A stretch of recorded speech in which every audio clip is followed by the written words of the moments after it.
Out of the 19 surgeries that I've had in my life, the one of 2001 was the scariest. Imagine going under the knife as a young, scared, and almost blind child. In the year 2001, I was 4 years old.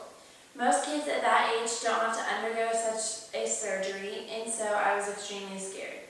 My parents had reassured me that everything would go okay, but that didn't matter.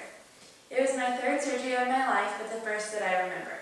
During this surgery, they were replacing the lenses in my eyes with synthetic ones because I was going legally blind. I was really reliant on my parents at this time, but the doctors had warned me ahead of time that my parents would not be allowed with me into the operating room.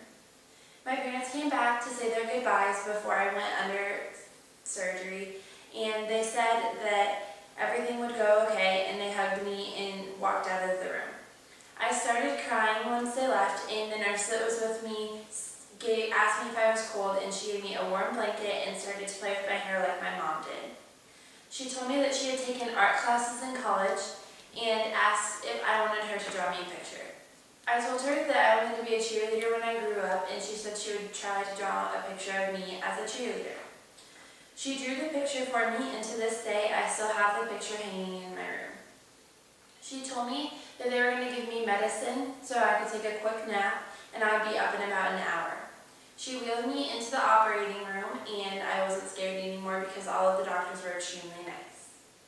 Once I woke up, I couldn't see.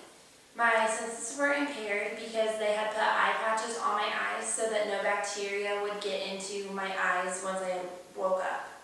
I listened to the doctors around me. They told me that everything was going to be okay, but I would have to stay in the hospital for 2 days. I didn't recognize any of the voices around me, and so I started to kick and hit and scream at all the doctors and nurses around me.